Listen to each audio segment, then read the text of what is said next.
I want to go back to one thing you said there, just because I think it's important. I don't think trade unions have much to do with the fact that children don't work in the mines or anywhere else anymore, that there's a weekend, or that there's shorter work week. We have a shorter work week for the amount of time people work has been falling steadily because we want to work less. We're richer. It's a market force, and trade unions occasionally have asked for, but if it wasn't happening through market forces, if it wasn't what people wanted, it would have been very hard to get. And often they're increasingly less important now for that reason. That's historically just wrong. I mean, trade unionists and workers, just talk about workers. Trade unions are simply their organization that kind of bargains for them, but workers fought for many and died for many of these advantages that you just mentioned. I think they would have happened anyway. I don't think we'd be working 7 days a week. I could say the private sector would have invented the internet. But you have no way to actually prove that. So let's talk about the actual point you're making, because I think it's an important point. There's some evidence for it. It's not just an empty claim. The fact that the work week is getting shorter now without unions. I would agree with that part. But the 8-hour workday is something that was specifically fought for by trade unions. The fact that construction workers have construction hats when they get that job was fought for by trade unionists. Otherwise, things were falling on their heads and people actually had to pay for their own construction hats. There's many different examples I could give you like that was fought for. That doesn't mean that we glorify trade unions. I personally think that they should be much more offensive and less defensive with technology. They should, if we had a stakeholder governance type of corporate governance, trade unions would be at the table, saying whatever. Whether it's good or bad, what they're saying is not even the point, but they would be debating alongside the shareholders, alongside the managers, alongside some government officials that would be at the table, given the subsidies that these businesses are receiving. Of course, there's going to be failures. There's an enormous amount of uncertainty. Going back to the venture capital example, 1 out of 10 is an incredible home run. 2 out of 2 or 3 make a little bit of money, and the other 4 to 5 lose money, and it's all gone. You lose all of it. Mm-hmm. So it's very focusing. You're really trying hard to do well. And even in that world, It's really hard to do well. So I'd expect the public sector to do badly also. But at least in the private sector, they have to pass some kind of market test. You have history, Russ, you have history against you. Fracking, nuclear technology, aviation, internet, green technology. Without the public sector playing this ambitious mission-oriented role, you would not have had private innovation. So it's not about saying private good, public bad, or vice versa. It's about that the public sector, when it was ambitious, it actually laid the groundwork for the private sector to even see an opportunity for investment. Now, that's not necessarily true with gadgets. I must say, this is where I would, sort of put a condition on what I'm talking about. I'm talking about the big stuff, the big stuff that has driven growth under capitalism for the last 200 years. But that's, history's complicated. My view of history, I give you my story, and then you can counter and let you close it out. My story is that when government was small, which was up until about 1930, and government wasn't really even large until about 1960, and even then it was mainly transfers, not actual regulation, innovation, and spending of the investments that we're talking about. Private sector pretty well coming up with new stuff, really kind of amazing, like antibiotics.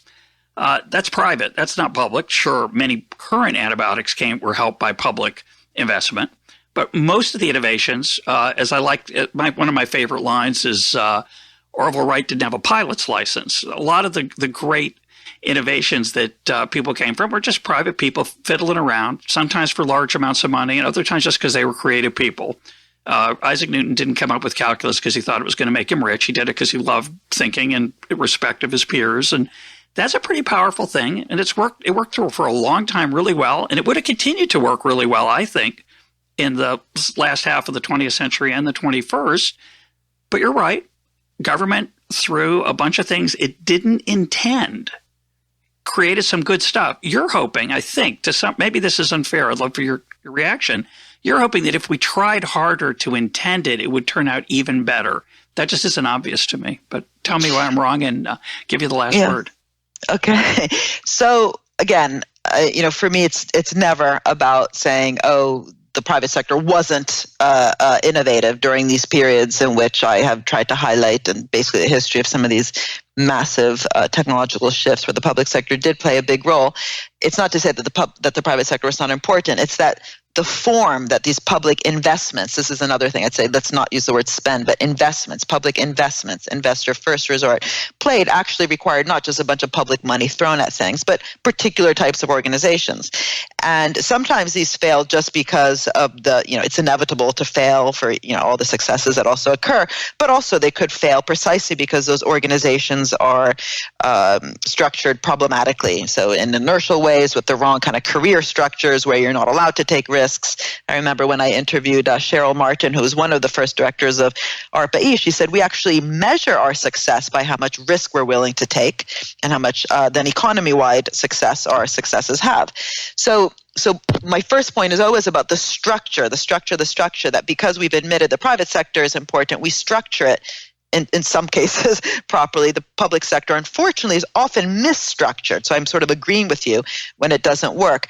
Now, the times it's worked best was when it actually had a problem to solve. That's precisely why the military has actually been really important. They want to win the war. They want the soldiers not to die. They, even a lot of the medical innovations have actually also been funded not just by the Department of Health, but also by the Department of Defense, because there's certain diseases or vulnerabilities that soldiers have, which, people just living in wealthy cities don't have. So, the question is these urgencies that then allowed government to take the problem seriously and to structure their innovation system in ways that was dynamic, that was fueled by both basic research and applied research and institutional capacity that fueled the feedback between them. Unfortunately, we haven't always learned those lessons in the big challenges we have ahead around health and energy. And I would actually argue in health we sort of have because of the NIH, but actually the NIH, one of my critiques of it is it hasn't been ambitious enough. So most of the research spending that occurs in the National Institutes of Health, which is precisely the spending that has actually led to most of the new molecular entities with priority rating, again, it's been incredibly innovative also compared to the private pharmaceutical industry. However, why just drugs? Why have they allowed the pharmaceutical industry to define the market and not really also invest just as much in areas like healthy living? There's very little proper research on that. So many of us think we know what healthy living is, but it's kind of just voodoo. Or, even to be honest, something more boring than healthy living, diagnostics and surgical treatments, much less research thrown at those areas than at drugs. So I think the role of a public actor, and I would also argue of a philanthropy, is to be a thorn in the side of how we define markets, to be an active market creator, not just in terms of investing where the private sector doesn't invest, but also redefining that market.